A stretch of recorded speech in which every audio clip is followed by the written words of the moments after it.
En el programa de hoy vamos a analizar una conmemoración sobre las 2 décadas de la muerte, asesinato, desaparición, homicidio o como se le quiera denominar, del narcotraficante, paramilitar y genocida Carlos Castaño Gil, que era el jefe máximo de las Autodefensas Unidas de Colombia y quien al parecer falleció, murió un 16 de abril de 2004. Revelaremos algunos testimonios de los paramilitares de cara a la entrevista que le hicimos a Pablo Hernán Sierra, quien reveló quiénes estarían detrás de la ejecución de este, al parecer, asesinato. Es por eso que nos acompaña nuevamente el periodista y escritor Alfredo Serrano, quien ha investigado durante 3 décadas esta barbarie paramilitar y su conocimiento servirá como de contexto y análisis para este programa. Alfredo, muchas gracias de nuevo por estar en el Tercer Canal. Julián, a ti gracias por la invitación a la mesa de trabajo, a los compañeros de la mesa, Julián, y a la audiencia que es a la que nosotros nos debemos, Julián.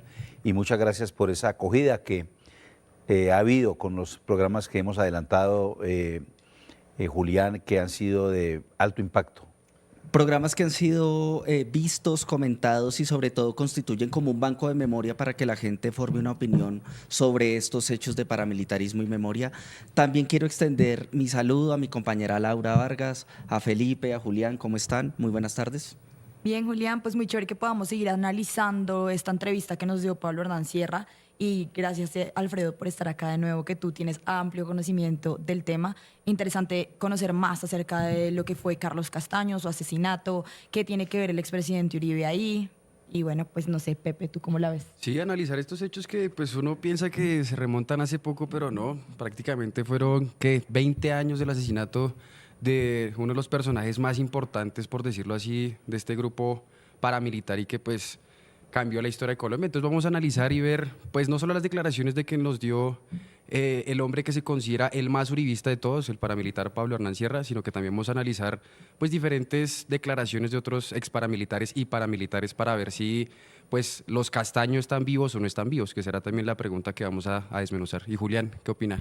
No, pues 20 años después de la novela de los 3 Caínes, después de todo lo que se ha hablado detrás de la leyenda de Carlos Castaño, incluso que algunos aseguran que sigue vivo, algunos dicen que está en Estados Unidos o en Israel, pues es bueno analizar y pues todo lo que nos dijo Pablo Hernán Sierra y también, por supuesto, pues yo estaba con ansias porque esta es una de las historias que también uno cree que es de ficción, pero en verdad pasó o es los relatos que dicen sobre la muerte de Carlos Castaño y esos vínculos con el presidente Álvaro Uribe Vélez. Para contextualizar y comenzar de pronto este análisis, yo quisiera preguntarle primero a Alfredo, ¿por qué de pronto es importante hoy, a 2 décadas de este hecho, que se analice quién fue Carlos Castaño y cuál es la importancia de este señor y de la Casa Castaño y sus hermanos en el conflicto armado colombiano? Sí, Julián, mire, yo le decía antes de esta conversación en cámara que lo que pasa es que las investigaciones y los investigadores y los periodistas deben aprender y debemos aprender a esperar que los años pasen, que los sucesos estos de esta categoría, estos fenómenos, porque este es un fenómeno que está vivo, el paramilitarismo en Colombia está absolutamente vivo, se vayan decantando. Y ya en el transcurso de este programa iremos desarrollando por qué digo esto. Hoy podemos hacer unos análisis mucho más serenos, pero con el paso de los años podemos darnos cuenta y empiezan entonces a surgir grandes preguntas. En aquel momento mataron a Carlos Castaño y a todos nos pareció pues como que normal que se maten entre esos criminales. Pero hoy la muerte de Carlos Castaño, el asesinato que se le endilga a su hermano y a un hermano adoptivo, Jesús Ignacio Roldán, alias Mono Leche, y Vicente Castaño, esto tiene más de fondo, Julián. El asesinato de Carlos Castaño tiene mucho más de fondo y la gran pregunta, como abre boca, Julián, y como parte de la respuesta que tú me interrogas, es ¿por qué mataron a Carlos Castaño? ¿Por qué Carlos Castaño se convirtió en inviable? Y adelanto algo, Aquí montaron una cortina de humo, otra cortina de humo montaron, que tiene que ver con la muerte de Carlos Castaño, pero de fondo hay mucho más. Claro, pero entonces, ¿qué estaba pasando, por ejemplo, en ese año 2004? ¿Cómo era Colombia? ¿Cómo era la opinión pública? ¿Qué estaba pasando en la agenda nacional en Colombia en 2004 cuando pues, se estaba negociando, se estaba, digamos, tratando de aprobar una ley de justicia y paz, Claro. se estaba abriendo un proceso de paz con los paras? ¿Cuál es ese contexto de la situación exacta que estaba ocurriendo en 2004? Para esa fecha, que lo que tú acabas de decir ya estaba en proceso de la negociación, Carlos Castaño se convierte en un fenómeno mediático. Aparece, recuerdo muchísimo, con una camisa blanca una noche y paralizó a Colombia. A tal punto de que supe luego que luego de esas dos apariciones que tuvo Carlos Castaño, una con Claudia Gurizati y creo que la otra, si mal no recuerdo, fue con Darío Arizmendi, ¿Correcto? él recibe más de 5.000 mensajes ya a su correo electrónico. La mayoría de mujeres, declarándolo héroe nacional. O sea, Carlos Castaño, y lo sé porque él puso a otros paramilitares a ayudarle a contestar los correos electrónicos que le habían llegado. Entonces, Carlos se convierte en una figura que ellos no creyeron que fuera a crecer tanto y que fuera a tener tanta fuerza, con un agravante para Carlos. Carlos no solamente era un psicópata, sino que era un mitómano. Carlos Castaño era un loco, drogadicto de 3, 4 días de rumba, entre esos con grandes periodistas, que más tarde revelaremos con quién se enfarraba Carlos Castaño en medio de todas estas negociaciones y amanecían tirados en una cama, como me lo dijeron a mí, en la cárcel de La Ceja, unos paramilitares que me llamaron y dijeron, venga, le contamos esta historia. Entonces Carlos Castaño, un personaje de esa categoría, para lo que venía, era inviable para el gobierno nacional, que ya era el presidente Álvaro Uribe Vélez. Carlos Castaño estaba negociando también con la DEA, tenía negociaciones 3 años atrás con ellos, y ya se sabía que iba a delatar. Por delación, él hizo un acuerdo y a él lo asesinan con ese acuerdo que él tenía con las autoridades americanas en curso. Yo pienso que Carlos Castaño, incluso para la época de quienes investigamos a profundidad el tema, se nos decían cosas muy superficiales.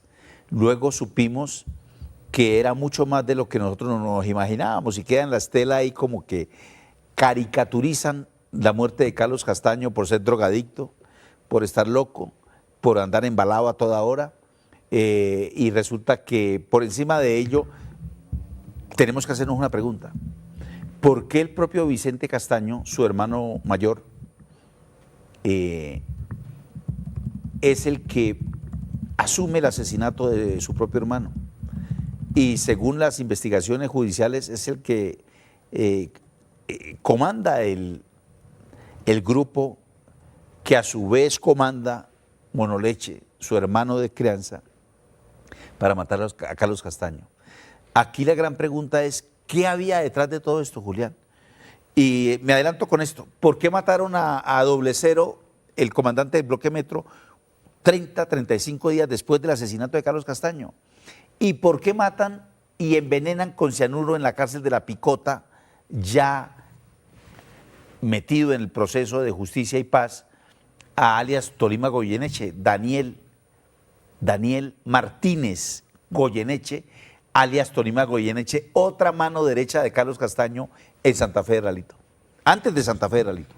Pues el reportero Felipe ha encontrado un documento, ha conseguido con fuentes en la Fiscalía un documento que hace estos planteamientos de supuestamente cómo murió Carlos Castaño y qué sustento legal tiene las investigaciones de la Fiscalía para decir que él sí está muerto. Entonces yo quisiera que Felipe le mostrara este documento a la opinión pública para Pues- empezar ya a ver las declaraciones de los paramilitares. Bueno, pues aquí ustedes pueden observar en las imágenes que están pasando un documento de la Fiscalía que pues habla básicamente de lo que sería la muerte del comandante de la SAUCE, Carlos Castaño, y menciona que eso fue el 16 de abril del 2004 en un sitio conocido como Rancho al Hombro. Aquí más adelante vamos a alcanzar a ver unas imágenes de dónde se ubicaba, dónde fue el lugar, también pues lo que sería la foto de Carlos Castaño, su calavera ya después de muerto, el informe médico que reporta que este personaje sí habría fallecido el 16 de abril de 2004 en Rancho al Hombro, en vereda El Tomate, el municipio de San Pedro de Urabá. Básicamente lo que menciona el documento de la Fiscalía es que entre 30 y 40 hombres fueron hacia donde se encontraba Carlos Castaño y que el bloque bananero, así como la seguridad personal de Vicente Castaño, tuvieron un encontronazo, se empezaron a tener enfrentamientos con armas y ahí es donde pues, fallece Carlos Castaño Gil. Y pues menciona acá que también varios integrantes de la seguridad que pertenecían al esquema de este personaje, el comandante de la SAUCE, pues también fueron asesinados. Mencionan que tienen de pruebas, como ustedes pueden observar acá, una de las pruebas es el libro que tiene el periodista Alfredo Serrano, también las declaraciones de HH y del señor, si acá lo alcanzo a ver, Monoleche, no, mentiras, del señor Juan, ¿me pueden ayudar ahí que se me perdió el nombre? ¿Juan qué? Juan o Jesús.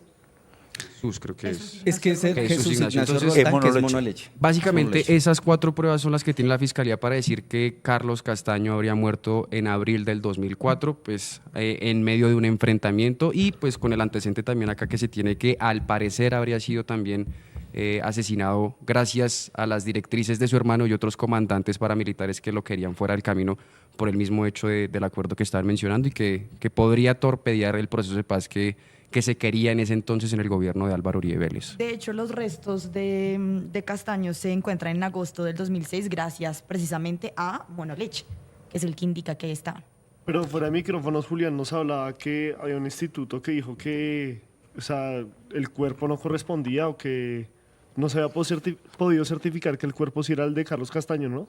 Pues es que lo que yo averigüé, lo que yo tengo entendido, porque en algún momento hice un informe de esas Noticias 1, es que el instituto Yunis Turbay, que fue el que hizo el análisis del ADN de esos huesos, no logró certificar el 100% que se trataban de este señor.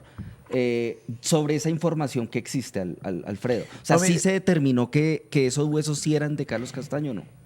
La investigación que hace la Fiscalía da el 99%, que es lo que casi siempre dan en este tipo de análisis de... Que es Fiscalía Luis Camilo Osorio y de Iguarán. Sí, de Ok. Iguarán. De Iguarán. Creo que es de Iguarán. Sí, para ellos, para la Fiscalía, de hecho yo tuve acceso a todo el documento de lado a lado. En mi apartamento lo llevé, que me lo dieron en la Fiscalía, para escribir mi primer libro, La batalla final de Carlos Castaño. Este libro, aquí yo narro cómo entran y lo matan. Ahora bien, es la versión oficial, es la versión estatal, es la versión de la justicia colombiana. Si a mí me preguntan si Carlos Castaño está muerto hoy, yo diría que en un 98%, Sí. yo digo que sí. Y le doy un 2% por una razón. Infortunadamente hay que decirlo con mucho respeto, pero con mucho hincapié. Sobre todo lo que venía sucediendo. En la Fiscalía podía ocurrir cualquier cosa, cualquier cosa. Se inventan testigos, se compran testigos, se hace de todo. Mientras haya billete, allá se hace de todo. Ojalá la historia cambie con esta nueva administración. Alfredo, pero eso te iba a preguntar, para la Corte Suprema esas pruebas de la Fiscalía no son contundentes. ¿Por qué? Bueno, mire, a ver, yo creo firmemente en que Fidel, Vicente y Carlos Castaño, los 3 están muertos. Ok. Están muertos. Hay gente, lo que pasa es que cuando ahora son desaparecidos, ¿no? Están en calidad de desaparecidos porque el cuerpo no lo han encontrado. A Carlos Castaño, ustedes saben que los restos los enterraron, a él no lo picaron, lo entierran, lo desentierran y lo llevan a otro lugar que es donde finalmente Monoleche en el año 2006, 2 años después, va y le dice a las autoridades, Están ahí. ahí están, ¿sí? Pero yo sí creo que a Carlos Castaño lo mataron. Yo no creo que un hombre de esa categoría como Carlos Castaño, de ese carácter que tenía el tipo, esté escondido o se haya ido a esconder a dónde. No, a Kenia la sacaron hacia Estados Unidos. Kenia era la esposa Sí. con la que, la persona con la que él se casó y con la que tuvo una hija que tenía un síndrome. Sí, aullido del gato. El tipo quería llevarla a Estados Unidos a un tratamiento. Sí. Pues eso es una versión que ahí como que sale a flote y que precisamente pues Julián ha preparado como todo este dossier de testimonios que hablan de este tema. Entonces si quiere podemos empezar para ir analizando. Pidiéndole a la audiencia que por favor comparta esta transmisión, le dé like, que por supuesto esté muy activa a través del chat de YouTube y Facebook. Tenemos una declaración de Pablo Hernán Sierra cuando fuimos a la cárcel de Cómbita, donde él cuenta lo que él entiende, lo que él sabe de la muerte de Castaño y por supuesto todo con el contexto de la llegada de Mancuso. Y él diciendo como, hey, Mancuso tiene que hablar de esto. Entonces vamos a ver lo que dijo Pablo Hernán Sierra. Que le cuente la verdad al país sobre la muerte de Carlos Castaño. ¿Por qué? Porque ya hemos declarado, el alemán y muchas otras comandantes hemos declarado, el alemán creo que declaró justicia y paz y hemos dicho en varios escenarios, donde el actor intelectual de la muerte de Carlos Castaño y de Vicente Castaño se llama Álvaro Uribe Vélez. ¿Por qué? Porque resulta que Carlos Castaño decía que había que dividir, separar más bien las autodefensas autóctonas del narcotráfico para hacer dos negociaciones paralelas. Entonces resulta que Carlos Castaño se reúne con la crema innata del narcotráfico en el norte del Valle con más de 70 narcos de la época. Y ya se va otra vez para su guarida en Urabá y resulta que en Urabá empiezan a llegar miembros de Estados Unidos, de la DEA, a hablar con Carlos. Resulta que a Carlos se le llegó un cúmulo de muchas cosas, entre ellos, y su afán para eso, de irse para Estados Unidos, uno de sus afanes fue que Carlos se casa con Kenia, una mujer de Córdoba, que todo el mundo recuerda por ese matrimonio, ellos tienen una hija, una niña, y esa niña nace, una niña especial, nace con la enfermedad que se llama el síndrome del gato. Y resulta que ese tratamiento no lo hay sino en Estados Unidos. Y bueno, entonces Carlos se quería ir porque Carlos Castaño se mantenía muy acomplejado, digámoslo, con todo ese poder en la organización y impotente de no ser capaz de su hija. Entonces el narcotráfico se preocupó con Carlos y dijo, Carlos nos va a entregar. Y en ese entonces se le tenía mucho miedo a la extradición. Entonces resulta que el ala narca de las autodefensas era Vicente Castaño. ¿Qué le dice el narcotráfico a Vicente?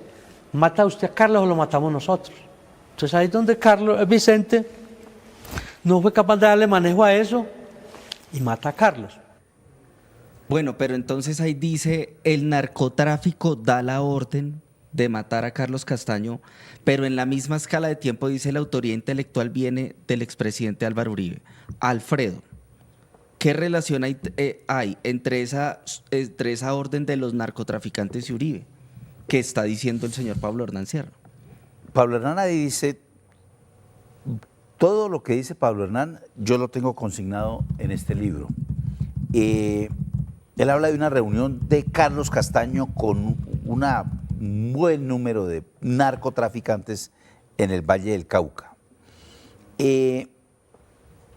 Yo insisto en una cosa, Julián y amables televidentes. Si bien es cierto, todo lo que aquí se ha dicho hasta el momento es real y había esa presión, yo creo, y él dice, alias Alberto Guerrero dice, que el responsable de esa muerte de Carlos Castaño es Álvaro Uribe Vélez. Yo creo que por encima de eso está, mejor dicho, hoy, dentro del análisis que yo hago, es que la muerte de Carlos Castaño tiene que ver con el exterminio del bloque Metro. Para mí tiene más fuerza la tesis que va por ese lado por varias razones. Alias Doble Cero, que era el comandante del bloque Metro, era uno de los hombres más cercanos de Carlos Castaño, allá, en la Casa Castaño, que posteriormente se convirtió en las Autodefensas Campesinas de Córdoba y Urabá. Querían silenciar, y más a un loco de esta categoría que en cualquier momento se le iban a estallar las pepas, como se dice popularmente, y iba a echar a botes a una persona que estaba gobernando este país y tenía que ver. Por eso lo que dice este señor Guerrero tiene mucha fuerza. O sea, aquí se unen dos corrientes muy fuertes que no dejan de ser hipótesis. El tema de los narcotraficantes, que efectivamente existió, y el tema del bloque Metro. Es que lo que nosotros estamos descubriendo, Julián, con el paso de los años, es la gran importancia que tuvo la extinción del bloque Metro y del propio Carlos Castaño. Señor Alfredo, por ahí me parece importante cómo mostrar a la audiencia cómo así que había una ala narcotraficante y otra como de ideales. ¿Cuáles eran, o sea, cuáles eran sus generales para que la gente como que comprenda cuáles eran los dos lados? Mire, eso quedó muy bien reflejado posteriormente en dos cárceles. La cárcel de La Picota en Bogotá y la cárcel de Itagüí en Antioquia. Recordemos que a los jefes paramilitares, cuando son recluidos todos, se los llevan a un sitio que se llama Prosocial, que era un convento, antiguo convento del municipio de La Ceja, ahí muy cerca a Medellín. Yo estaba presente un día, hacia mediodía, estaba reunido yo con Ernesto Báez, con Jesús Ignacio Roldán, alias Moloneche, y el secretario de esa oficina jurídica, que era Francisco Javier Zuluaga Lindo, alias Gordolindo. Hacia mediodía, RCN Televisión, porque tenían los televisores prendidos en los noticieros, da un avance y dice que los jefes paramilitares que estaban recluidos en la cárcel de Prosocial en el municipio de La Ceja estaban delinquiendo. Y se acabó mi reunión y entraron todos los jefes paramilitares porque era gravísimo lo que estaban diciendo ahí. Bueno, finalmente, para sintetizar, esos jefes paramilitares a los 15 días, 8 días, fueron trasladados para la cárcel de Itagüí. ¿Quiénes se van a Itagüí? Todos los que estaban en Ralito y se habían sometido a la Ley de Justicia y Paz, excepto dos. Miguel Arroyave Cruz, que estuvo en Ralito, se salió y se vino para aquí Los Llanos y lo matan en Los Llanos, y el otro es precisamente alias Doble Cero. Venían dos grupos, el uno, claro que de narcotraficante, Don Berna, todo el combo de Medellín, y habían unos que eran paramilitares pura sangre. ¿Quiénes? El viejo Ramón Izaza, alias Botalón, alias El Águila de Jacopí, Guillermo Torres, aquí de abajo de los Llanos Orientales, Jorge Pirata, ¿cierto? Jorge Pirata, también aquí de los Llanos Orientales, Diego Vecino, que venía de ser lugarteniente de Salvatore Mancuso, y ellos optan por pedir el traslado hacia la cárcel de La Picota en Bogotá porque sienten que corren peligro con la gente de Medellín. O sea, efectivamente, habían unos narcotraficantes como Francisco Javier Zuluaga Lindo, que había comprado la franquicia en 4.000, 5.000 millones de pesos y se hace con el bloque de Calima, con HH, este que acaban de ver ustedes también como sindicado de la muerte de Carlos Castaño, Carepollo o alias HH, y se conforman esos dos grupos, unos disfrazados con el uniforme de las autodefensas, pero su negocio mayoritario era el narcotráfico. Y bueno, y además de esta información, en la entrevista que Pablo Hernán Sierra le dio al Tercer Canal nos da como más detalles acerca de lo que fue el asesinato de Vicente García y dice cosas como, Castaño. Tranquilo. Vicente Castaño, y dice cosas, por ejemplo, que el expresidente Álvaro Uribe Vélez fue el autor intelectual de este asesinato, pero que Don Berna fue quien lo ayudó con absolutamente todo. Esto fue lo que nos dijo. Aquí lo que hay que contar es Mancuso, que fue el primero que se desmovilizó, que habló con Luis Carlos Restrepo sobre la muerte de Carlos. Y él ahorita habló de que el comisionado de paz influyó en la muerte de Vicente. Yo con conocimiento de causa puedo decir que el intelectual, si bien es cierto, de la muerte de Vicente es Uribe, pero resulta de que el que le hace el trabajo para matar a Vicente, al presidente Uribe se llama Don Berna. ¿Por qué? Porque Álvaro Uribe le dice le manda la razón a Don Berna, le dice, máteme a Vicente y no lo extradito. ¿Por qué el afán de matar Álvaro Uribe que matara a Vicente Castaño? Porque en ese entonces era un éxito la desmovilización de las autodefensas. Pero resulta de que uno de los fundadores de las autodefensas, Vicente Castaño, estaba vivo. Y Vicente Castaño ya había fundado las Águilas Negras. Castaño, por estrategia, se va para una finca en el municipio de Nechí, pero él se va solo, sin escolta, solamente con su mayordomo. El único que sabe dónde está Vicente es HH. Tengo entendido que esto lo debe aclarar don Berna y HH, que está en la cárcel de Itagüí. HH, creo que ya don Berna le manda la razón a don Berna le envía la razón a Rogelio, que es el de la oficina, el propio jefe, Carlos Mario, que está en Estados Unidos. Y ya Rogelio se reúne con HH y le dice, la orden es que hay que matar a Vicente. Entonces HH el que da la información dónde está Vicente Castaño, en una finca en Nechí. Y resulta que la estrategia, ¿cuál fue? Resulta que ellos tenían una camioneta, una Toyota Estaca, para salir a comprar la remesa de la finca al pueblo. Entonces, cuando el mayordomo sale al pueblo a comprar la remesa, lo cogen de quieto los que van a matar a Vicente y se baja y se cogen el carro, se montan en ese carro y van a la finca. Pero resulta que Vicente Castaño siente que, eso lo cuentan las personas, ya la señora pues de la casa lo cuenta después, que Vicente siente que el carro va a una velocidad que no es normal, él siente el oído, entonces sale al corredor, cuando sale al corredor es que el carro ya le llegó, y cuando ve el carro, dice, él ve que lo van a matar y Carlos y Vicente se mete a un baño y se pega un tiro, Vicente Castaño se suicidó. Los que lo fueron a matar, ¿qué hicieron con él? Lo picaron y lo tiraron al río Nechí. Dos ex policías que fueron del Gaula fueron los que cogió alias don Mario en ese entonces y los mató. Pero don Mario en ese momento no supo que ellos dos habían participado en la muerte de Vicente, eso se supo pues ya después. Bueno, ¿cuáles son los intereses que confluyen, Alfredo, para que supuestamente el ala narcotraficante de las Autodefensas Unidas de Colombia, que compró esos cupos para desmovilizarse, confluyan los intereses del mandatario, de Luis Carlos Restrepo, y se diga fue una orden del narcotráfico, pero entonces esta orden del narcotráfico que tiene que ver con el poder presidencial? ¿Por qué confluyen los intereses entre Álvaro Uribe y los narcotraficantes? ¿Y Vicente fue tan orgulloso que se suicidó? Perdón, Carlos. No, a Vicente lo mataron. Ya contamos cómo fue la muerte de Vicente. Mire, lo que pasa es que hay algo. Si usted junta los capitales de todos esos tipos, jefes paramilitares que estaban presos, tranquilamente uno puede llegar a decir que el cuarto poder económico, aparte pues de Julio Mario Santo Domingo, de Carlos Ardila Lule, de el señor de Avevilla, del dueño del tiempo de Luis Carlos Sarmiento Angulo, eran los paramilitares, multimillonarios,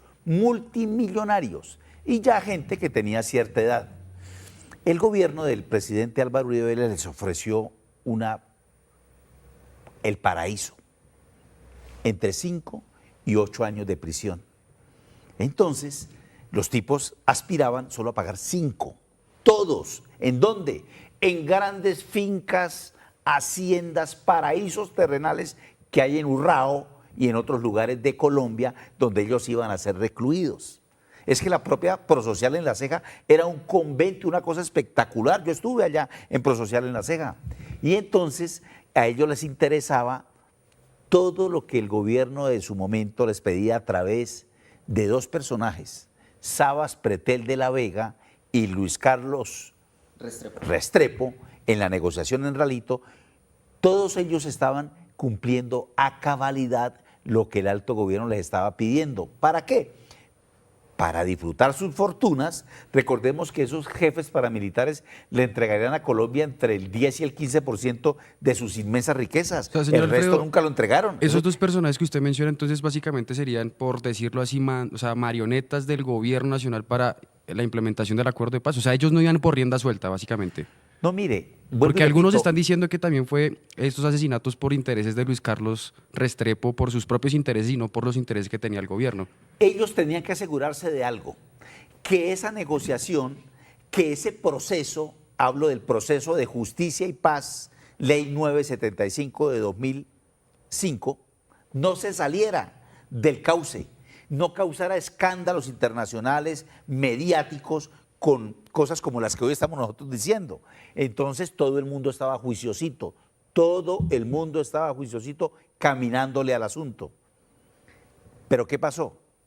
Es el propio presidente Álvaro Uribe Vélez el que les queda mal. Los torció, negoció con ellos y luego los volteó, les incumplió, los extraditó. Mire que este guerrero dice lo que dijimos en el programa pasado nosotros, que todo el trabajo que estaba haciendo Diego Fernando Murillo Bejarano, alias Don Berna, era para evitar su propia extradición, porque es que es muy distinto usted irse a pagar cárcel a los Estados Unidos, donde le ve 1 hora la luz al día, que aquí donde le entraban las mozas, platos a la carta, visitas como quisieran, tenían las 4 casas a la salida a mano derecha de la cárcel de Itagüí, que eran bancos en efectivo donde le daban la plata y torcían a todo el mundo, o sea, unos jeques. ¿Cómo iban a pretender ellos irse para Estados Unidos? Sobre todo hombres tan enfermos como el propio Don Berna. Don Berna, recuerden que anda con una pata de palo y bueno, cosido porque lo cosieron a bala y sobrevivió. Entonces ellos querían que eso se les cumpliera. Eso se reventó y no se pudo dar. Por eso es que sacan del camino a Carlos Castaño, porque mejor dicho, lo que hicieron fue apretarlos, como se dice popularmente en el mundo de la delincuencia. Bueno, Pablo Hernán Sierra dice, es que aquí tiene que hablar Mancuso. Y precisamente, recientemente, Holman Morris en RTBC Noticias entrevistó a Salvatore Mancuso y se refirió exactamente a estos hechos. Veamos qué fue lo que dijo Mancuso en torno a la desaparición, muerte o posible asesinato de Carlos Castaño Gil. Veamos. Digamos que hay personas que son instigadoras de crímenes. Cuando Vicente Castaño le solicitó al comisionado Luis Carlos Restrepo y al presidente Uribe, y así se lo hizo saber a través de Sabas Pretel de la Vega y de Monseñor Vidal de la Iglesia Católica, que él se entregaba si se firmaban los acuerdos a los que habíamos llegado a las autodefensas con el gobierno del presidente Uribe en representación del Estado colombiano. La que sucedió fue que asesinaron a Vicente Castaño, y quien estuvo detrás de esa muerte como instigador fue Luis Carlos Restrepo como representante del gobierno. Y bueno, y también, pues después de que Holman Morris hizo esta entrevista a Mancuso, claramente tuvimos la reacción del expresidente Uribe, que dijo: hoy mis abogados ampliaron mi denuncia contra Mancuso. Me faltan 5.000 asesinatos para merecer ser interlocutor de este mandadero, matón de sus compañeros como Castaño. Espero nos encontremos en fiscalía y juzgados. Ahí lo podemos ver en pantalla.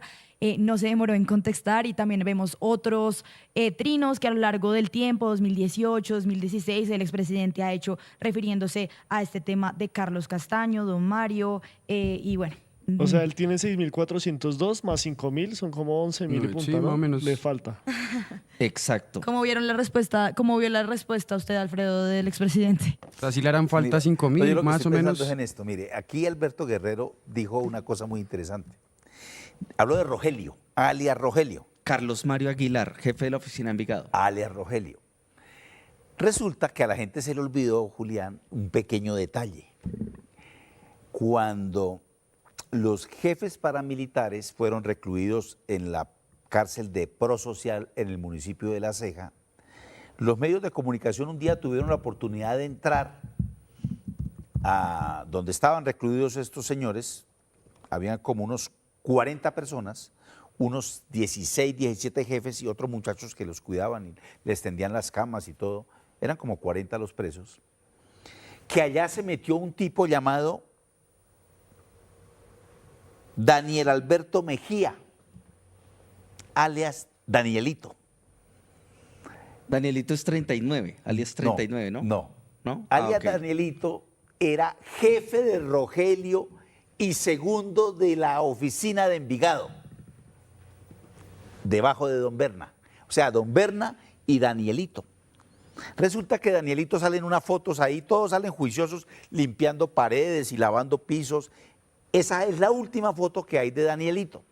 Con bota, él sale con una camiseta blanca, si ustedes lo buscan, él sale con una camiseta blanca, blue jean, bota pantanera y está lavando cosas, porque esas fueron las fotos que circularon en los medios de comunicación de estos señores allí recluidos en la cárcel de Prosocial en el municipio de La Ceja.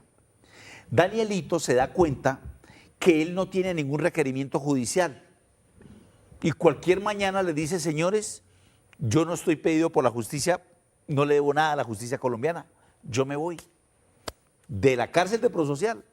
Y entonces los tipos le dicen, todos los jefes paramilitares, hombre, no se vaya, quédese acá, hombre, ¿cómo se va a ir? No se vaya. Pues el señor, Danielito, ahí lo registra la historia, se fue. Salió de la cárcel de Prosocial en La Ceja, caminó 3 cuadras y lo asesinan en el parque del municipio de La Ceja saliendo de Prosocial. Esa muerte también pasó de agache, del segundo de la oficina de Envigado. Es que recordemos una cosa, si hay alguien, ya ustedes lo decían ahorita, que tiene que hablar muchas cosas, pero muchas cosas, es realmente el cerebro de todo esto y está vivo, es alias Don Berna. Ellos quisieron siempre cerrar los caminos para que gente que podía hablar cercana al expresidente Álvaro Uribe Vélez no hablara. Claro, hay que ver que el poderío y el peso del Estado que le daba la instancia de ser el presidente de la República era una cosa loca. Ser presidente de Colombia es ser un rey, con todo lo que eso significa. Manejan los secretos del Estado, la policía, todas las entidades de inteligencia del Estado, las fuerzas militares y aquí a los paramilitares. Entonces, mire usted que ese tipo, alias Danielito, no era cualquier pintadito en la pared. Alias Danielito era el segundo a bordo de la oficina de Envigado.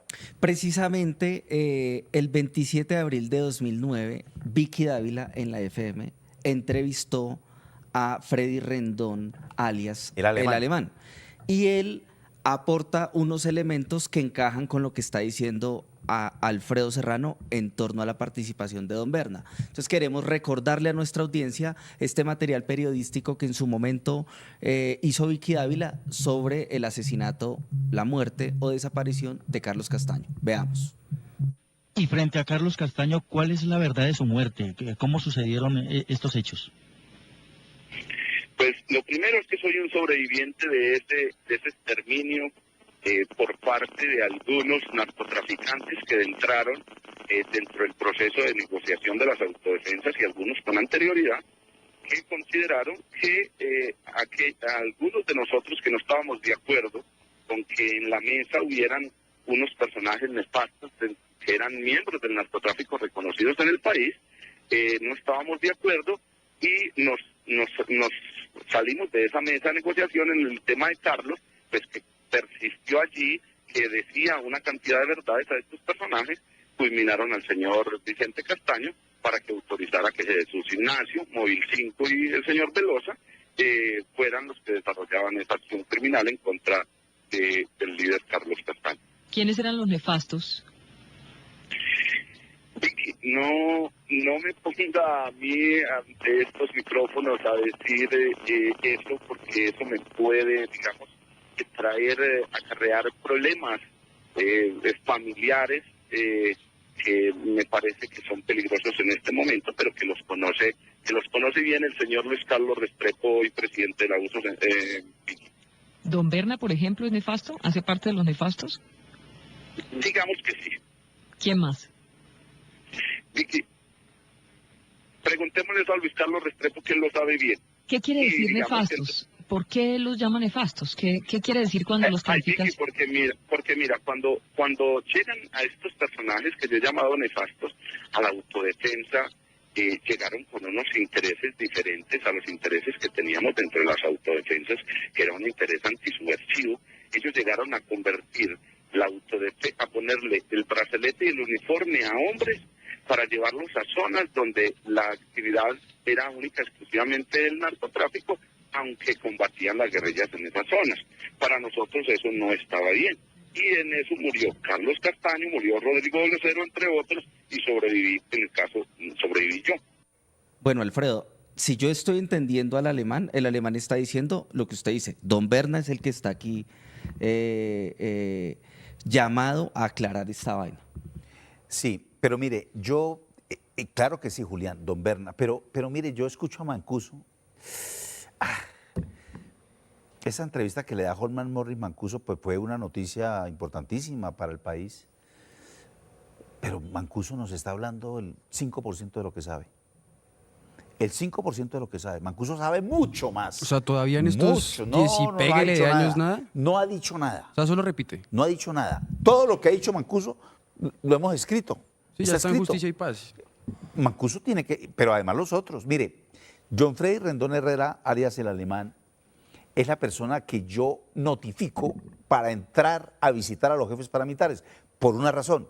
Yo notifiqué a John Freddy Rendón Herrera, alias el alemán, a Martínez Goyeneche, alias Goyeneche, y a Jesús Ignacio Roldán, alias Mono Leche, porque eran los tres más cercanos a Álvaro Uribe Vélez, a Carlos Castaño. El alemán era, pero llavería de Carlos Castaño. El alemán, John Freddy Rendón Herrera, Freddy Rendón Herrera, alias el alemán, hermano de alias Don Mario. Okay. Hermano de alias Don Mario. Ahora, todos de Amalfi. Todos de Amalfi. Ese dato es interesantísimo. Además de el jefe que tenía la criminalidad en Bogotá, que era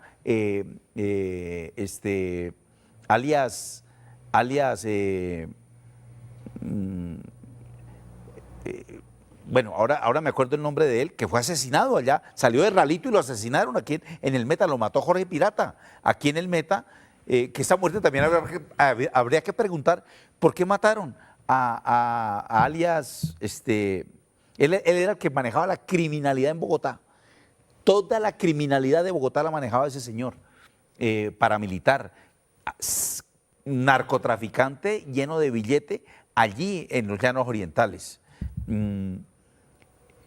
Pero el alemán, Freddy Rendón Herrera,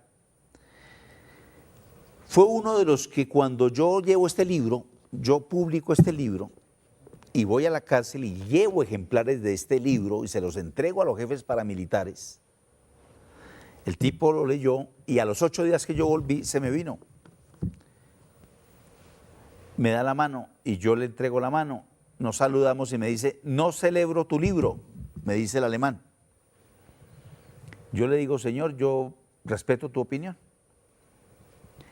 Claro, en ese escenario, Julián, a mí no me pasaba nada por una sencilla razón. Porque los señores no podían hacer ninguna cosa que estuviera en contra de ellos, porque les habían dado, el presidente Álvaro Uribe Vélez les había entregado a través, es que mire usted, el fiscal Mario Iguarán, siendo viceministro del Interior, es el que escribe la ley de sometimiento de justicia y paz. Cuando viene el nombramiento del nuevo fiscal que iba a ser el cordobés, todos muy amigos del señor Abelardo de la Espriella, Jorge Pretel, hoy condenado. Lo que se dice es que este abogado cordobés trae la platica que le dan los paramilitares para que se la entregue a Jorge Pretel, que resultó siendo un pícaro juzgado por la justicia colombiana, ese magistrado cordobés, y se quita para dejarle el camino abierto ¿a quién? Al Mario señor Iguarán. Mario Iguarán Arana, que fue finalmente el fiscal general de la Nación, que le servía a los intereses, dado que él conocía muy bien el texto que había él mismo escrito de Justicia y Paz de la Ley 975 de 2005. Por eso es que Mario Iguarán llega a esa fiscalía. Eso es lo que se especuló allí, en aquellos corrillos donde yo fui testigo excepcional, porque fui el único periodista en Colombia, no hubo dos, que entraba todos los fines de semana, cuando no era la cárcel de Itagüí, a la cárcel de Prosocial en La Ceja, a la cárcel de La Picota en Bogotá, y por eso tengo 3, si no 4 libros escritos a raíz de toda esa investigación que yo hice allí como un visitante común y corriente a las cárceles que les acabo de mencionar.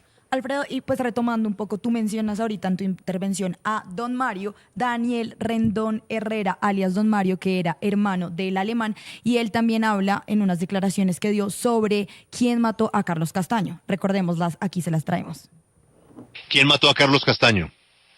A Carlos Castaño lo matan algunos narcotraficantes que habían entrado a ser parte de las mismas autodefensas. Bueno, pues ahí ves que don Mario es otra fuente que, Adicional, sí. digamos, que ratifica como este poder narco que termina acabando con la vida de Castaño, pero siempre digamos que el enfoque, que estas son entrevistas anteriores a la de Sierra y anteriores a la de Mancuso, siempre meten a Uribe ahí. Mire, Julián, yo le nombraba a alguien que no recordé el nombre, pero ya lo ubico porque Horacio Arroyave Cruz es el hombre que asesinan allí en los Llanos Orientales, que sale de Santa Fe, rarito, él pide permiso para venir a hacer unas diligencias y en esas diligencias lo matan. Era el jefe de este señor, alias don Mario, ¿sí? Era el jefe de este señor. Y ese Horacio Arroyave Cruz, que también tenía un primo, que le decían el primo Cruz Arroyave, allá metido en la cárcel de Itagüí, que fue uno de los extraditados cuando el gobierno de Uribe Vélez extraditó a don Berna y a Pablo Sevillano y al Gordo Lindo y los echó para Estados Unidos. Ahí iba ese primo de Horacio Arroyave Cruz. Otra muerte, Julián, que habría que averiguar por qué matan a Horacio Arroyave Cruz. No, y detrás de las muertes ¿Sabe de dónde todos también esos le da Horacio? narcotraficantes y paramilitares, ¿Boyacá? siempre detrás de esta muerte hay un interés político, económico, etcétera, ¿Y sabe de dónde era Horacio Arroyave Cruz? De Amalfi. de Amalfi, Y Todo todos de eran- Amalfi. ¿Y sabe de dónde queda Amalfi? en Antioquia, Nordeste antioqueño, muy donde cerca. opera el bloque metro. Exactamente. Y A donde todo también operó la el jurisdicción del bloque metro. El grupo de los 12 apóstoles. Señor Alfredo, ya que estamos hablando de muertes, pues nosotros con información exclusiva que tenemos de la Fiscalía encontramos cómo fue presuntamente, digámoslo porque no se ha confirmado, teniendo el antecedente de que muchos cuerpos están desaparecidos, de cómo fue que los comandantes de las autodefensas de las autodefensas unidas de Colombia fueron asesinados, desaparecidos o etc, etc. Entonces, pues, empezamos con Fidel. Laura, ¿cómo fue que, según dice la Fiscalía, habría muerto este personaje? Bueno, según este documento de la Fiscalía, dice que murió el 6 de enero de 1994, asesinado en la vereda La Nevada del municipio de San Pedro de Urabá, Antioquia, pero también aclara que existen varias versiones respecto al homicidio de Fidel Castaño. Entre ellas tenemos la de Jesús Ignacio Roldán Pérez, alias Monoleche, sí, quien manifestó en diligencias ante la Unidad de Justicia y Paz que fue asesinado por un miembro de la organización de las autodefensas conocido con el alias de Salvador, quien presuntamente trabajaba para Pablo Escobar. Ahí podemos ver el documento. Pues bueno, también hay otra versión que dice que Luis Omar Marín Londoño y Jorge Humberto Victoria muere, pues Castaño, en un enfrentamiento o un combate con miembros de la subversión EPL. Luego de su muerte, su hermano Carlos y José Vicente Castaño toman el mando de las autodefensas. Listo, y entonces el segundo que tenemos de los hermanos, que también aparece acá en el orden cronológico de cómo al parecer habían muerto, pues ya les habíamos mencionado, era el señor Carlos Castaño, que al parecer murió el 16 de abril de 2004 en Rancho al Hombre, la vereda del Tomate, y pues como les comenté en un principio, entre 30 y 40 hombres, entre los cuales habían 20 que integraban el bloque bananero y también personas que integraban la seguridad personal de su hermano Vicente Castaño y también personajes de Monoleche se enfrentaron pues a Carlos Castaño, a su seguridad y pues posteriormente terminaron asesinándolo. Y también te encontramos, Julián tiene en exclusiva cómo fue que al parecer Vicente Castaño habría o muerto o desaparecido. Pues al parecer no, o sea, lo que dice la fiscalía, ¿no? Según lo que dice la fiscalía, aquí no hay una fecha, no sé si usted... Sí, no hay fecha del aspecto de la muerte. Pero dice que fueron los miembros del Gaula y la oficina de Envigado. Entre los del Gaula retirados estaba alias Camilo y unos activos que desconocen los nombres. Alias Don Mario manifiesta que a Vicente Castaño ordenaron su asesinato a los comandantes de la oficina de Envigado, alias Don Berna y Macaco. Asimismo, que alias Monoleche, Jesús Ignacio Roldán Pérez, conoce esta muerte, que Vicente Castaño se encierra en un baño y se dispara con un arma pequeña en el que cargaba. Dice que después de conocer la muerte de Vicente Castaño, los comandantes y mandos lo asignan como comandante máximo de la organización y este acepta. O sea, según lo que dice la fiscalía, coincide con lo que nos dijo Pablo Hernán Sierra en la cárcel de Cómbita. Bueno, ¿tú cómo la ves, Alfredo? Bueno, dos cosas. Esta señora se llama Margarita Duque Duque. Esta señora me recibió en su finca. Aquí estoy con ella en la finca. Ese de rojo soy yo y esa de pelo largo es ella. Esta fue la primera mujer que tuvo Carlos Castaño. Con ella tuvo este hijo, que está aquí en el recuadro, Carlos Sebastián Duque. Él no lleva el apellido de Castaño. Ella me cuenta que cuando daban por muerto en Colombia a Fidel Castaño, y eso está aquí en este libro, un día, como Carlos Castaño no tenía hijos, entonces, y Fidel tampoco, Fidel no tenía hijos, Fidel era un solterón que le daba la vuelta al mundo, millonario con arte, un tipo coleccionista de arte. Aquí mucha sociedad bogotana lo conoció con un alias, lo recibían en sus casas y tomaban whisky comprando arte. No, pues cuentan que un expresidente de Colombia se quedó con toda la galería de arte de la Fidel, mafia, ¿no? De Fidel Castaño. Entonces, Margarita Duque me contó en esa entrevista. Un expresidente que empieza por César y termina en Gaviria. Entonces resulta que me dice que Fidel quería ver al niño, a Carlos Sebastián, y ella se lo lleva en Medellín al lado de una escuela. Yo nombro aquí la escuela, no me acuerdo el nombre de la escuela. Y ella ve al niño, él ve al niño. Ya lo daban por muerto, ojo, ya daban por muerto a Fidel Castaño.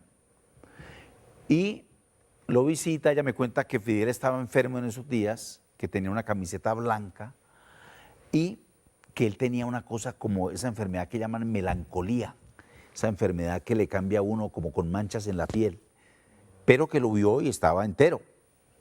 Él le da plata a ella en aquella visita y fue la última vez que lo vio, pero posterior a la fecha esta del 6 de enero del año 94, donde dicen que lo mata Carlos, ojo, ¿no? Que lo mata Carlos. A Fidel le echan, a Carlos le echan la muerte Carlos de Fidel. La muerte de Fidel. Ahora bien, la muerte de Castaño, Vicente, sí tiene fecha.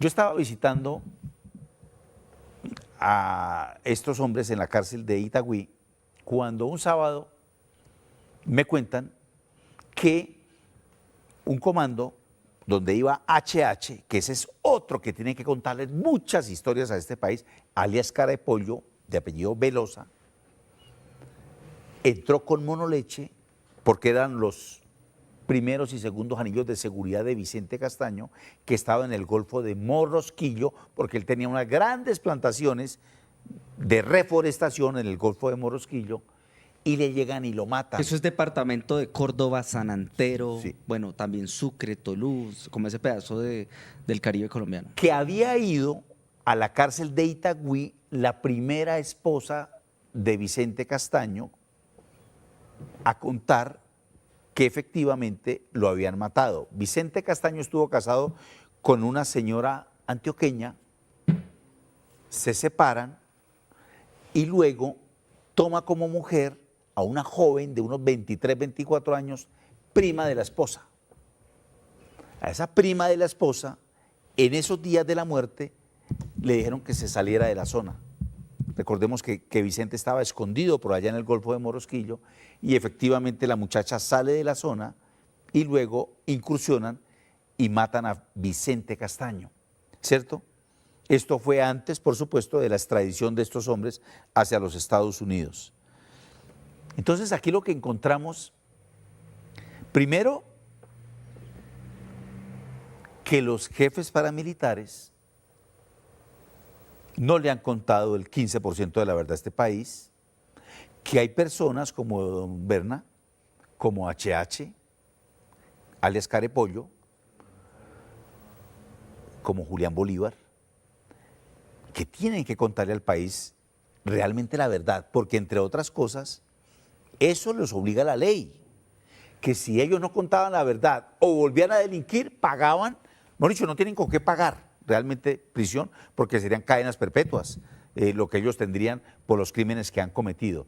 Entonces, Julián, nosotros nos estamos acercando, y amables televidentes, nosotros nos estamos acercando a un momento muy importante, donde muchas verdades van a salir. Mejor dicho, hoy la tribuna más importante de la justicia colombiana se llama la JEP, donde deberán contar lo que saben, porque, entre otras cosas, nosotros mismos, como hemos investigado, estamos generando un movimiento donde a ellos, seguramente la justicia tomará, mire, aquí este programa periodístico dice esto, este señor en este libro dice esto, ustedes qué tienen que ver con esto. Señor Alfredo, empezar a contar la verdad. Dentro de esas verdades, usted nos mencionó al principio del programa que en Ralito, pues, que se farriaba Carlos con varios personajes que pertenecían a medios de comunicación. ¿Puede ampliarnos un poquitico más eso, que también es importantísimo saber por el hecho de cómo se manejó la verdad? Un sábado a mí me llama Monoleche. Yo ya había hablado con él en varias ocasiones. Monoleche es un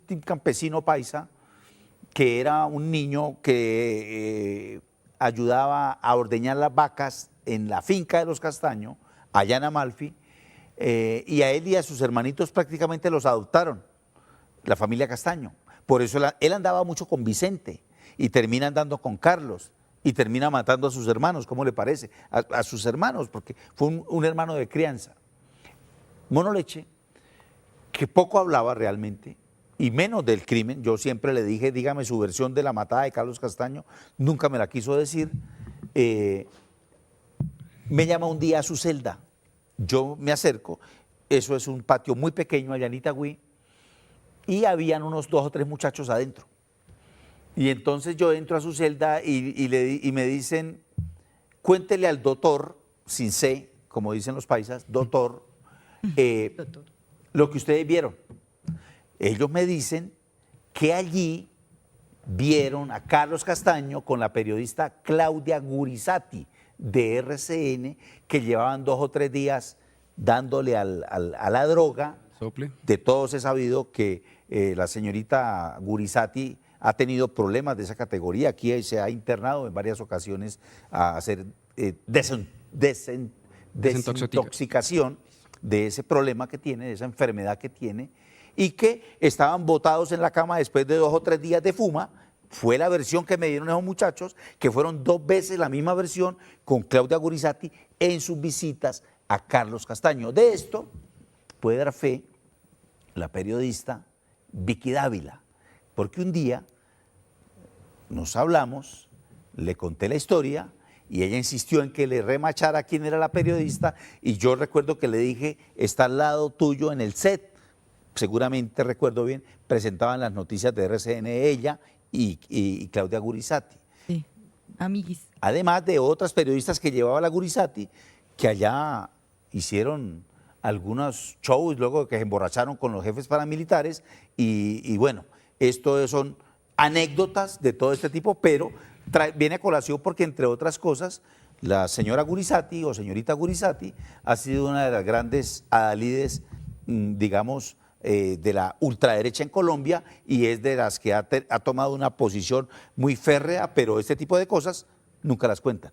Bueno, Alfredo, ahí al inicio del programa decíamos, es impresionante cómo con el paso de los años las piezas del rompecabezas se empiezan a entender mucho mejor. Primero quisiera que viéramos un informe de RCN en donde lanzan una noticia sobre el asesinato, crimen o desaparición de Carlos Castaño, que es muy contraria a lo que estamos hoy de pronto haciendo este planteamiento pues tanto tiempo después. Este informe fue del 18 de marzo de 2011, por favor veamos para su análisis. El ex jefe paramilitar Vicente Castaño Gil fue condenado a 40 años de cárcel como autor del asesinato de su hermano Carlos Castaño, ocurrido el 16 de abril de 2004 en el sitio Rancho al Hombro, en el municipio de San Pedro de Urabá, Antioquia. Ese día, un grupo de 40 paramilitares del bloque bananero atacó a los escoltas de Carlos Castaño, quien fue retenido y luego asesinado por Jesús Ignacio Rondal Pérez, alias Monoleche. De acuerdo con la investigación, cada uno de los paramilitares que participó en el asesinato de Carlos Castaño recibió pagos entre 4 y 20 millones de pesos, ordenados por Vicente Castaño. Otros 8 paramilitares también fueron cobijados con la condena de 40 años de cárcel. Vicente Castaño, que se encuentra desaparecido, y los demás condenados fueron encontrados culpables de homicidio agravado, concierto para delinquir y desaparición forzada. Con esta decisión ya son 36 los paramilitares condenados por el asesinato de Carlos Castaño Gil. Bueno, 36 paramilitares condenados y esta era el espectro informativo en el año 2011, en donde se dice, ¿fue Vicente Castaño el que asesinó a su hermano Carlos? Y usted nos decía ahorita, ¿y Carlos asesina a Fidel? ¿O es esta estructura de poder que dice Pablo Hernán Sierra, el alemán, todos los testimonios que hemos exhibido en este programa, los que conformarían esta tesis que ahora se conoce de que está el poder presidencial detrás de este crimen? Mire, esto que están narrando acá es cierto, es cierto. Vicente, a ver, Alberto Guerrero aquí dice una cosa que yo ni siquiera había visto, que está escrita aquí también en mi libro, que a Vicente Castaño lo llaman y le dicen, bueno señor, o usted arregla a su hermano o lo arreglamos nosotros, matarlo. Entonces Vicente Castaño dice, déjeme yo arreglo ese problema. Y efectivamente, a través de Monoleche y de HH, van y matan a Carlos Castaño. Lo que hoy nosotros, en aquel momento se especuló incluso una cosa muy familiar. Nos excusarán la teleaudiencia, pero esas cosas hay que contarlas. Resulta que, si mal no estoy, Romualda Castaño Gil, una hermana de Carlos Castaño, es sorprendida por Vicente en la habitación de, no sé, de una de las casas de ellos con la esposa de Vicente. Y entonces Vicente, muy furioso, la emprende contra esta muchacha que creo que se suicida luego Romualda, la hermana de Carlos Castaño, porque pues por obvias razones estaba enfurecido y Carlos se mete a defender a su hermana Romualda. Dicen que pudo causar esa división entre los hermanos el asesinato. No. Si bien es cierto, esto es grave, una cosa familiar allá muy grave, que la ventilamos por tratarse de una cosa de interés nacional y de estos personajes que son hoy parte de la historia moderna de Colombia. No, aquí tienen que haber cosas mucho más altas. Aquí tiene que haber cosas de Estado. Yo puedo sostener hoy que aquí, mejor dicho, el dulce que el presidente Álvaro Uribe Vélez le entregaba a través de la Ley de Justicia y Paz a los jefes paramilitares, que eran tipos que tenían que pagar 200 años de prisión cada uno, era 5 años de prisión. Pero ellos debían percatarse de que no se saliera ninguna información que fuera a perjudicar al presidente de la República. Y resulta que pasados los años, Julián, como tú dices ahora, venimos a entender por qué esos crímenes y por qué la fumigación, el exterminio del bloque Metro, por qué matan a Carlos Castaño, por qué matan incluso a Vicente, por qué matan a toda esta gente que estaban borrando, Y es que recordemos una cosa, que es absolutamente cierta. Todos estos jefes paramilitares que tenían hombres armados hasta los dientes todos, miles de millones de dólares en su bolsillo todos, respetaban mucho a Carlos Castaño. Carlos Castaño para ellos fue Carlos Castaño. Y Carlos Castaño, mire, fue tanto, yo supe, que los tipos a los días finales de vida de Carlos Castaño llamaban allá a Córdoba, A la finca Las Tangas. llamaban y le decían, cuéntenos, ¿cómo está el señor? ¿Está sobrio? No, el señor desde ayer está enfiestado y tal. Ah, bueno, gracias. No iban. Porque la rumba de Carlos Castaño duraba 4 y 5 días metiendo cocaína, alcohol, enloquecido. Dando bala, no sé. Y ellos ya temían que Carlos Castaño en sus visitas, esto me lo dice Ernesto Báez, que ya no vive, por cierto, que los mataran allá. O sea, que fueran y salieran sin vida. Que fueran al lugar y salieran sin vida. Carlos estaba enloquecido, pero en medio de toda esa circunstancia personal de Carlos Castaño, aprovecharon para hacer una cortina de humo y contarle a la historia al país de algo que no tiene tanta fuerza como la que hoy estamos nosotros conociendo.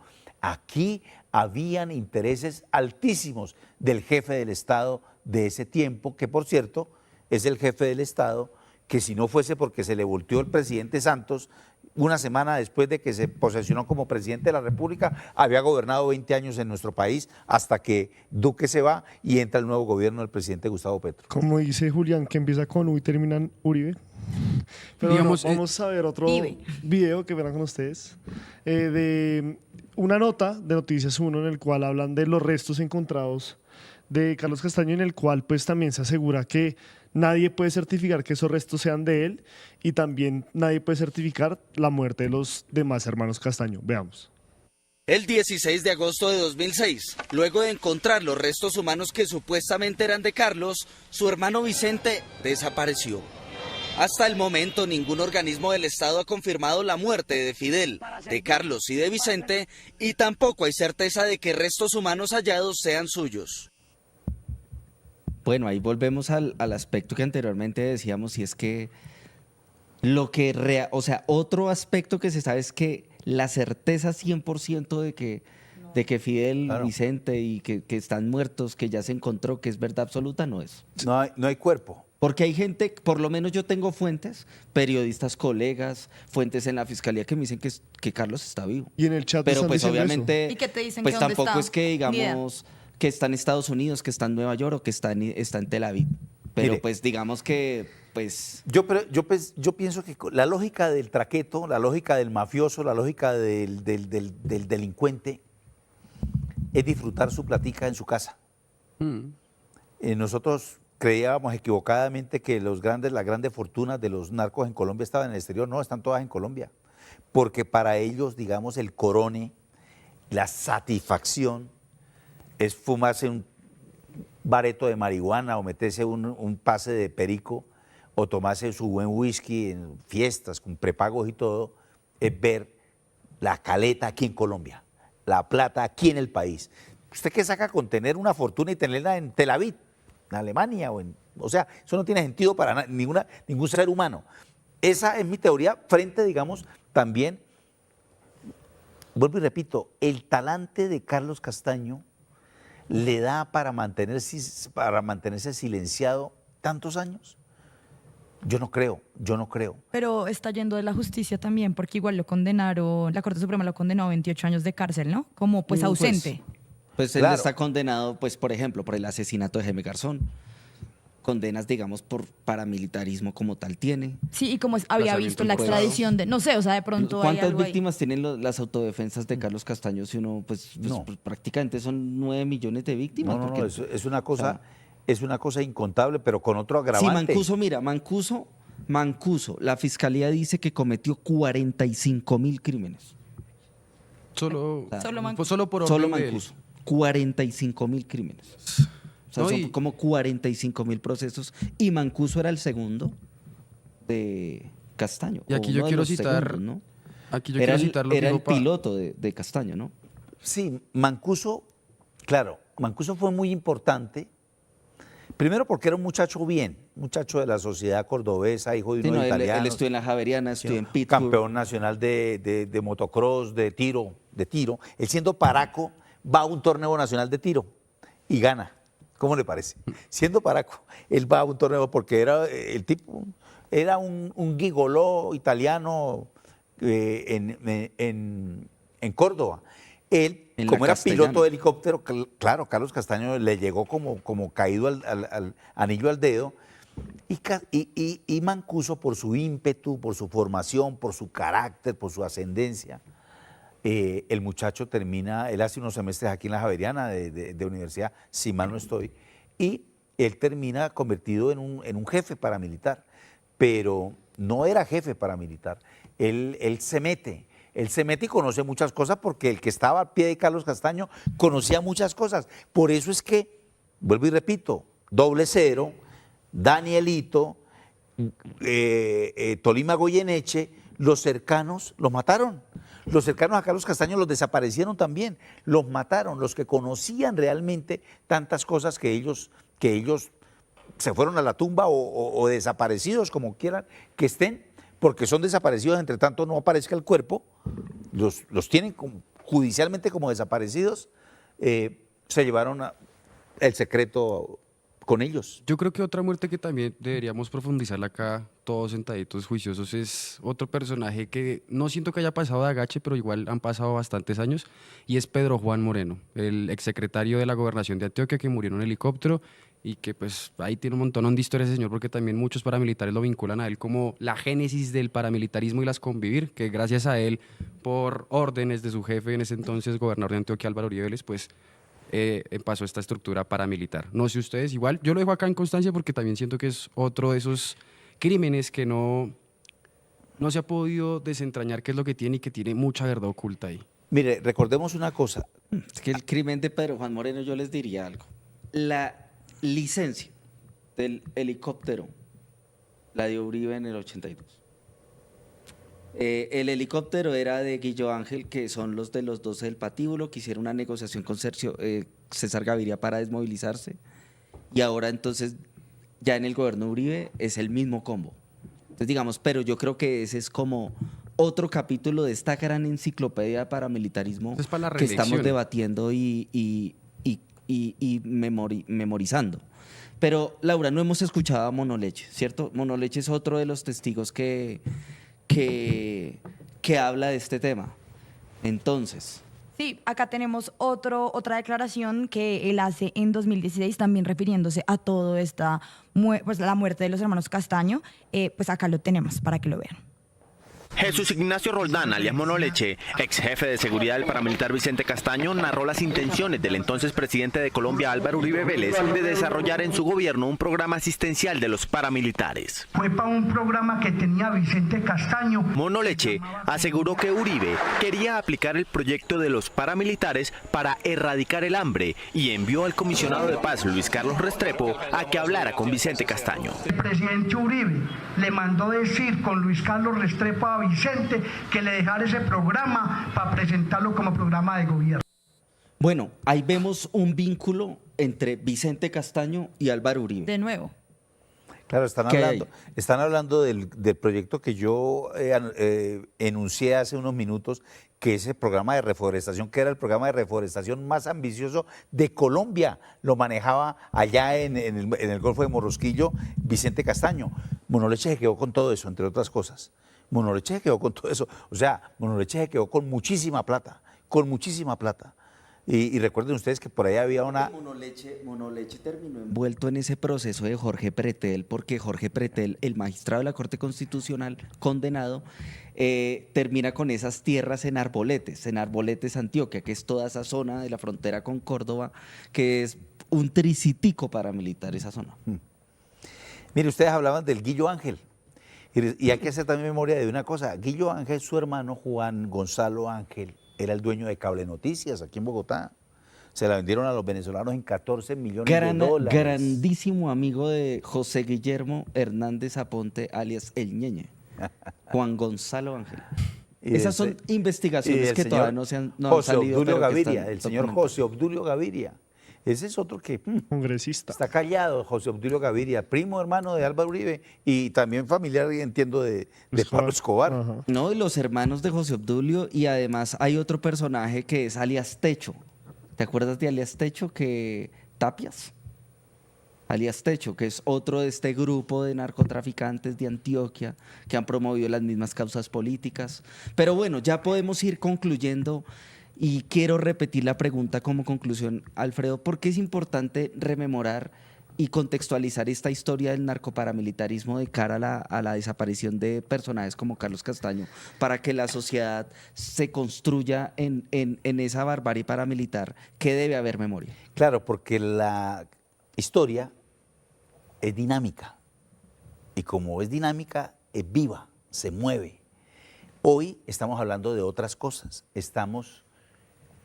tenemos unas hipótesis de otras cosas que van mucho más allá del simple asesinato de los 3 Caínes, como los calificó Gustavo Bolívar en su obra en RCN Televisión, Fidel, Vicente y Carlos Castaño. No, aquí hay más de fondo, Este hombre se convirtió en una incomodidad para el Estado colombiano por su manera de ser y terminaron silenciándolo, pero además con una estela digamos, una cortina de humo que hoy tienen la responsabilidad frente al Estado colombiano.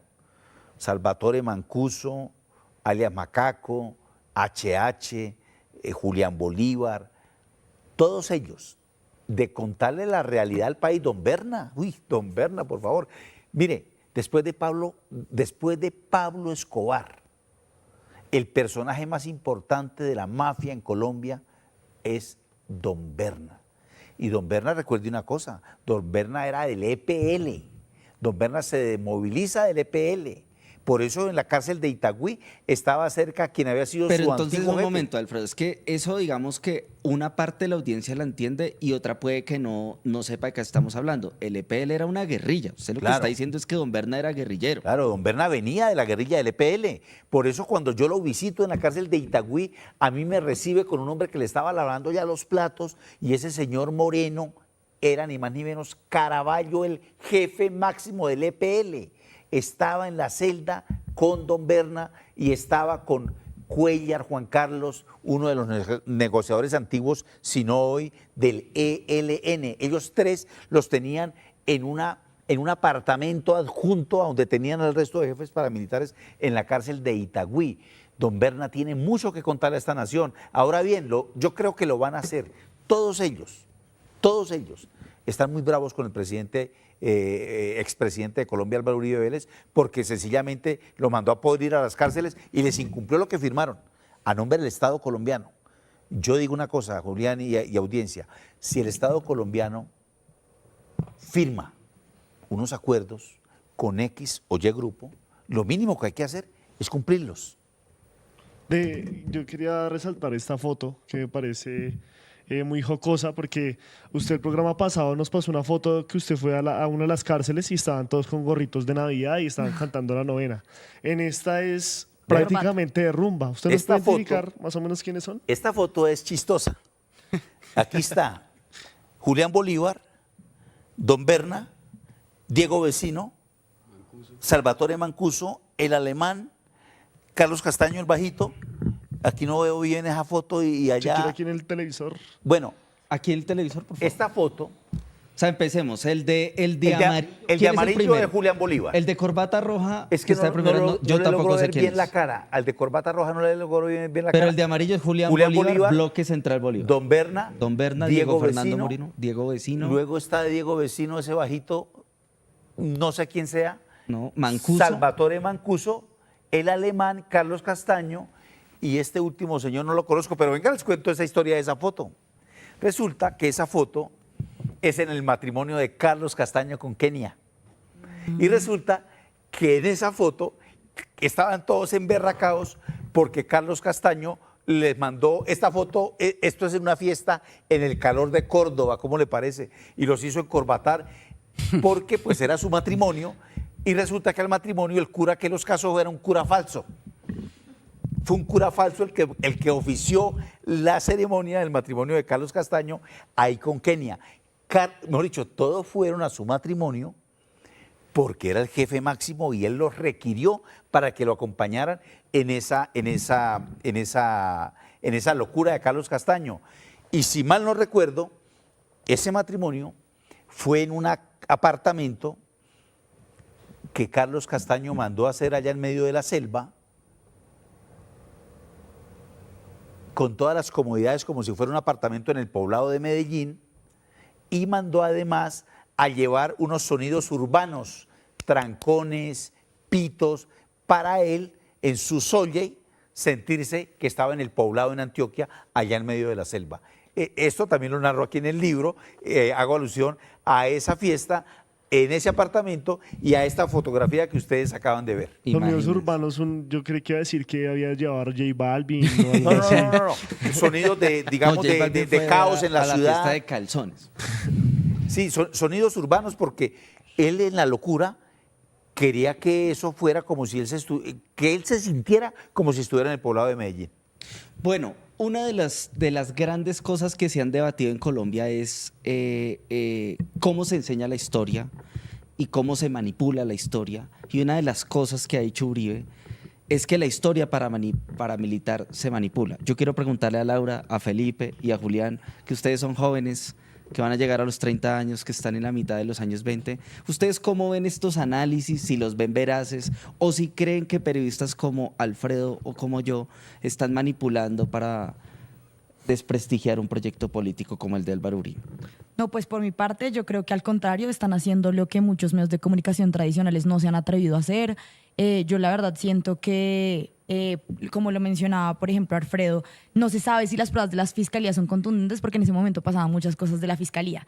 Entonces creo que al contrario han hecho como contrapoder con sus investigaciones. No creo que sea una persecución o un intento para dañar un proyecto político, sino que pues acá vemos pruebas contundentes, declaraciones, testimonios, imágenes que pues son innegables, que pues hay que hacerle una investigación periodística y eso es lo que ustedes han hecho. Al contrario, gracias por esa labor, porque sin periodistas como ustedes seguramente la versión que tendríamos muchos colombianos, muchos la tienen aún, pero otros no, sería diferente. Pues Laura, cuando Pablo Hernán nos habló de este tema, nosotros dijimos, pues tenemos que no solamente ponerle un micrófono a un señor sí, y ya. Sí, lo que dijimos, analizar. Entonces, en el marco de eso es que hacemos este programa. Felipe. Yo pues analizando todo esto simplemente los quiero alejar un poquito de la parte periodística para darles otro título, es como historiadores, en el aspecto de que pues son cosas que la gente ha querido ocultar y ustedes se han tenido que meter hasta lo más profundo. Las anécdotas que nos han contado, por ejemplo, Fabio Castillo, también Gonzalo Guillén, aquí el señor Alfredo, nuestro Julián. Presentador Julián.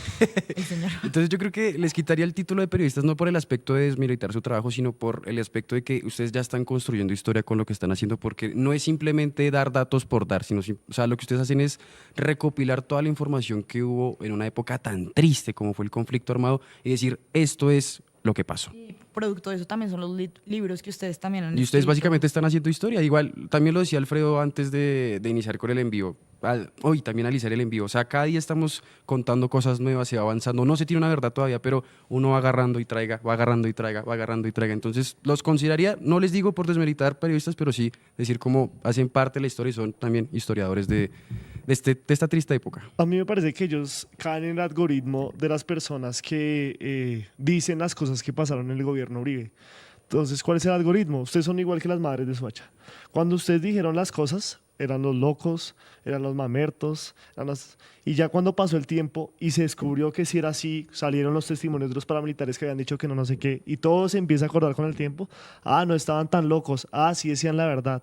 Entonces creo que esto es una labor que ustedes han hecho netamente de desvelar algo que muchas veces ocultaron, pero que el tiempo sí o sí les va a dar la razón o va a acomodar las cosas. No sé cómo ustedes lo vean de esa manera. Lo que pasa es que los tiempos cambiaron y la tecnología hoy nos permite estar al tanto de muchas cosas. La ciudadanía está contando cosas. Aporta la libertad que uno tiene. Claro, la gente está hablando, la gente está aportando cosas. Hay gente que le da miedo, lo llaman a uno y le dicen, mire, tengo esta prueba, tengo esto, otro. O sea, ya no hay forma de mentir. Es que la historia, infortunadamente, nos la contaban un segmento de poder y era la historia que a ellos les favorecía. Hoy nosotros estamos a mí no me interesa que sea Álvaro Uribe, yo no tengo nada contra ese señor. A mí lo que me interesa es que el gobierno fue de él y todo lo que se registró fue en el gobierno de él. Y todas estas historias que han pasado es en el gobierno de él, con un agravante, que quisieron exterminar a la guerrilla. Nos trajeron al paramilitarismo. La guerrilla está viva y coleando y el paramilitarismo peor todavía, con el Clan del Golfo galopándole a toda la nación. Entonces, ¿en dónde está el resultado de esa gestión que estos gobiernos hicieron?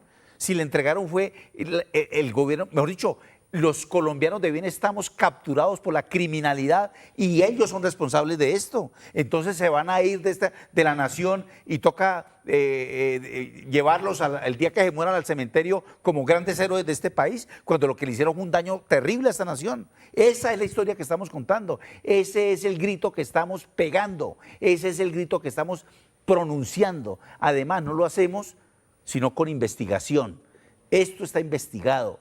Todo lo que yo digo lo puedo refrendar porque aquí están en los libros lo que yo estoy diciendo y lo que Julián ha hecho, lo que otros periodistas en Colombia como Holman Morris ha hecho, como Gonzalo Guillén, como Daniel Coronel y otros tantos en el país, esto se ha sustentado. Lo que pasa es que infortunadamente nuestra prensa colombiana le ha hecho un flaco favor. Los grandes medios de comunicación, que hoy son chicos medios de comunicación, no le han hecho un favor sino perverso a nuestra nación porque se han alinderado al lado del poder, cercenadas sus bocas y todos bien, todos contentos y hagámosle para adelante en un país que está absolutamente corrompido y lleno de mafias.